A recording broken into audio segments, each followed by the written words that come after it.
Hello everyone, welcome back to our channel the twin bros. आज हम पढ़ेंगे class 12th का chapter the interview by Christopher Sylvester.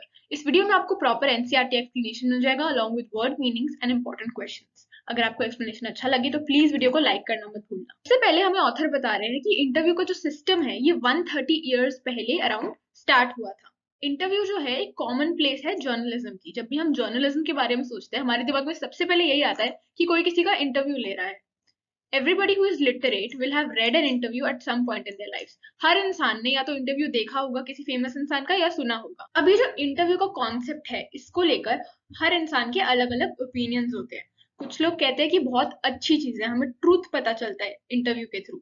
और कुछ लोग कहते हैं कि जो इंटरव्यू है वो एक अननेसेसरी इंट्रूशन है लोगों की लाइफ में, मतलब वो लोगों की प्राइवेसी को छीन लेता है। वी.एस. नायपॉल, लुइस कैरल, ये दो बहुत फेमस ऑथर्स हैं। इन दोनों को ही यही लगता है कि इंटरव्यूज जो है बहुत ही ज्यादा इंट्रूसिव होते हैं, बहुत ही ज्यादा प्राइवेसी को खराब करते हैं। इन लोगों को इंटरव्यूज बिल्कुल पसंद नहीं है। लुइस कैरल जो कि एलिस इन वंडरलैंड के राइटर है, उनको बिल्कुल पसंद नहीं था इंटरव्यूज देना। वो हमेशा कंसेंट नहीं देते थे, लेकिन क्योंकि वो फेमस थे तो उनके जो acquaintances थे उनको कहते थे कि इंटरव्यूज दो। रूडयार्ड किपलिंग, अगेन एक इंग्लिश नॉवेलिस्ट है, ये कहते हैं कि मेरी वाइफ कैरोलिन ने अपनी डायरी में लिखा था कि बॉस्टन से दो रिपोर्टर्स थे जिन्होंने इंटरव्यू लेकर इन लोगों की पर्सनल लाइफ खराब कर दी। उसके बाद रूडयार्ड किपलिंग ये भी कहते हैं कि मैं इसलिए मना करती हूँ इंटरव्यू देना क्योंकि ये बहुत इमोरल है, ये क्राइम की तरह है। It is cowardly and wild. कोई भी रिस्पेक्टेबल पोजीशन का इंसान जो है वो कभी ये नहीं कहेगा कि मेरा इंटरव्यू लो, या फिर ये नहीं कहेगा कि मैं इंटरव्यू देना चाहता हूँ। इसी के साथ और भी ऐसे ऑथर्स हैं जैसे एच.जी. वेल्स कहते थे कि जो इंटरव्यूज है बहुत ही ऑडियल है, लेकिन वो खुद ही बहुत फ्रीक्वेंटली इंटरव्यूज देते थे और 40 साल बाद वो जोसेफ स्टालिन और सॉल बेलो के भी इंटरव्यूज ले रहे थे। और उन्होंने ये भी कहा कि जो इंटरव्यूज है वो थंबप्रिंट्स है विंड पाइप पे, थंबप्रिंट्स ऑन हिज विंड पाइप। अब थंबप्रिंट्स ऑन हिज विंड पाइप मतलब विंड पाइप पे ऐसे थंबप्रिंट्स होने, यानी किसी का गला घुटना। तो वो इवन दो बहुत फ्रीक्वेंटली देते थे इंटरव्यूज, पर वो ये कहते थे कि ऐसा लगता है इंटरव्यूज देते कि कोई मेरा गला घुट रहा है। लेकिन फिर भी जो इंटरव्यूज होते हैं बहुत ही अच्छा मीडियम होता है कम्युनिकेट करने का और लोगों को इन्फ्लुएंस करने का। सबसे ज्यादा जो हमारे व्यूज होते हैं, जो हमारे ओपिनियंस होते हैं किसी सेलिब्रिटी को लेकर, वो इंटरव्यूज के थ्रू ही बनते हैं। Almost everything of movement reaches us through one man asking questions to the other.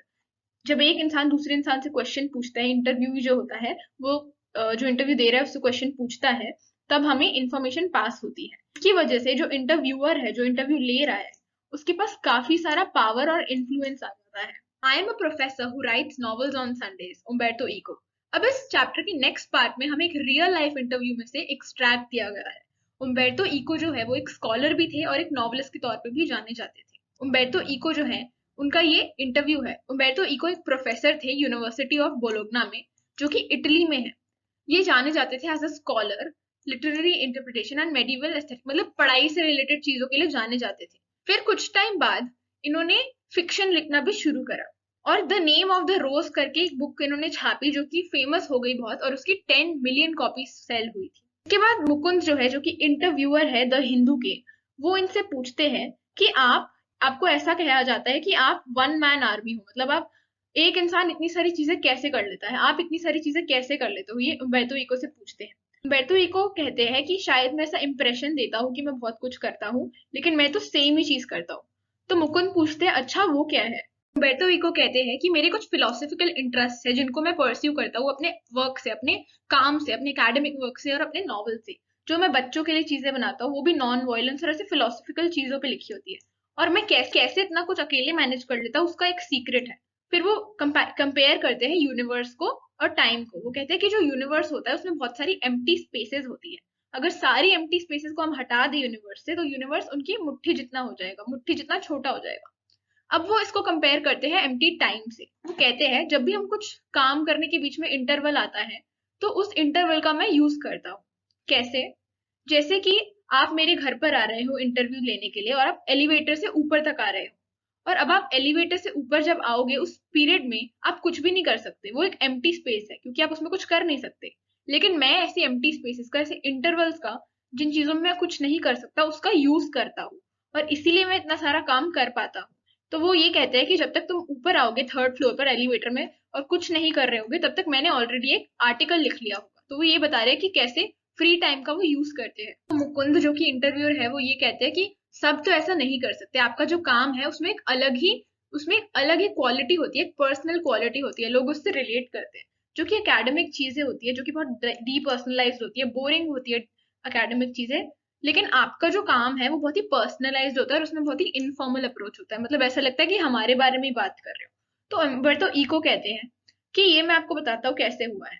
जब मैं अपना डॉक्टरल डिसर्टेशन दे रहा था, यानी कि जब मैं अपना पीएचडी कर रहा था और मुझे प्रोजेक्ट दिया गया था, तो मुझे ये बताया था कि स्कॉलर्स जो होते हैं वो क्या करते हैं, वो पहले बहुत सारी फॉल्स चीजें कंक्लूड करते हैं, फॉल्स कंक्लूजन निकालते हैं, फिर उसको सही करते हैं, फिर उनका सही कंक्लूजन निकालते हैं। लेकिन इन्होंने क्या किया, इन्होंने अपनी रिसर्च की पूरी स्टोरी ही पब्लिश कर दी, पूरी स्टोरी ही प्रोजेक्ट में दे दी। यानी कि उसमें ये बताया उन्होंने कि उन्होंने क्या क्या गलतियां करी हैं और क्या क्या गलतियों से क्या क्या सीखा है। तो उनके जो प्रोफेसर थे उनको ये चीज इतनी अच्छी लगी कि उन्होंने इनके डिसर्टेशन को, जो डिसर्टेशन है इनका प्रोजेक्ट है, उसको पब्लिश ही कर दिया।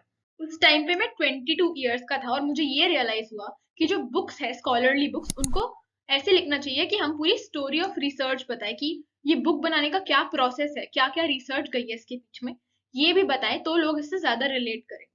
इसीलिए मेरे जो एसेज हैं उनमें एक नैरेटिव एस्पेक्ट है और मैंने जो है नैरेटिव लिखना शुरू किया है एट द एज ऑफ 50।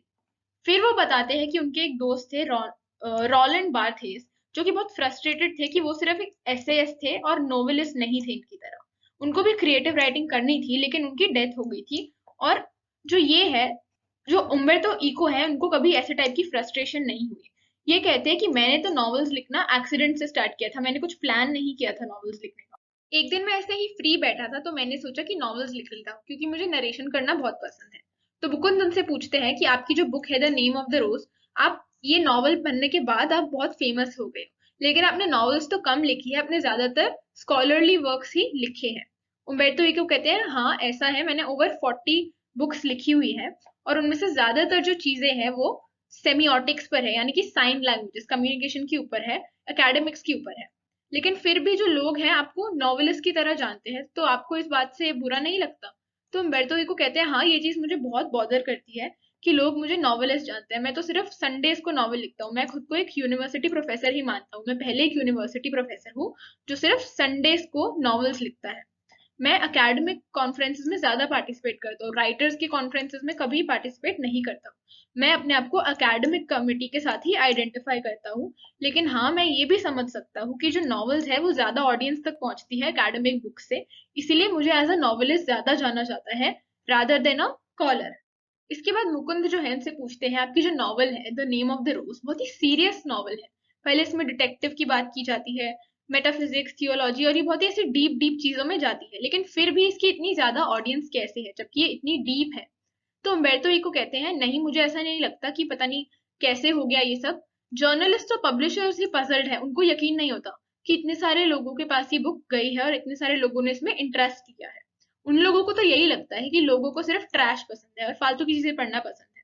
और वो ये भी कहते हैं कि इस दुनिया में अराउंड 6 बिलियन पीपल रहते हैं, लेकिन जो द नेम ऑफ द रोज है वो तो 10 और 15 मिलियन की कॉपीज उनकी बिकी है। तो मैं एक स्मॉल ऑडियंस को ही रीच करा हूँ इन द एंटायर वर्ल्ड। लेकिन यही कुछ लोग हैं जिनको इजी एक्सपीरियंसेस के बारे में नहीं पढ़ना है। मैं भी थोड़ा बहुत ऐसा हूँ, मुझे 9 o'clock के बाद ऐसे शोज देखने होते हैं जैसे कि मायामी वाइज और इमरजेंसी रूम, जो कि बहुत ही डीप टाइप के एपिसोड जिसमें ज्यादा दिमाग लगता है, लेकिन सारा दिन नहीं देख सकता। इसके बाद मुकुंद जो है वो पूछता है क्योंकि आपने मेडिवल हिस्ट्री की बात करी है इस बुक में, तो आपको लगता है इसकी वजह से आपकी बुक सक्सेसफुल हुई है?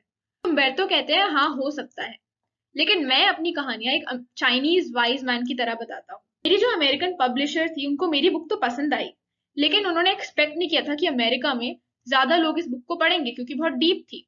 लेकिन उन्होंने मुझे कहा कि 3000 कॉपीज का वो मुझे एडवाइस देगी, और एंड में क्या हुआ, 2 से 3 मिलियन कॉपीज बिक गई यूएस में। पहले भी मेडिवल हिस्ट्री के बारे में बुक्स लिखी गई है, पता नहीं मेरी बुक में ऐसा क्या था जो वो इतनी फेमस हो गई और इतनी सक्सेसफुल हो गई, कोई इस बारे में कुछ नहीं कह सकता। अगर मैं पहले 10 साल पहले या 10 साल बाद इस बुक को लिखता तो ये शायद इतनी फेमस नहीं होती। क्यों ये चल गई, why it worked at this time is a mystery. इसी के साथ हमारा ये चैप्टर भी खत्म होता है। अगर आपको एक्सप्लेनेशन अच्छा लगे, आपको कुछ हेल्प हुई हो इस वीडियो से, प्लीज अपने फ्रेंड्स के साथ भी शेयर करो ताकि उनकी हेल्प हो जाए, और चैनल को सब्सक्राइब कर देना। टेलीग्राम ग्रुप ज्वाइन करके आपको सारे नोट्स भी मिल जाएंगे। Thank you.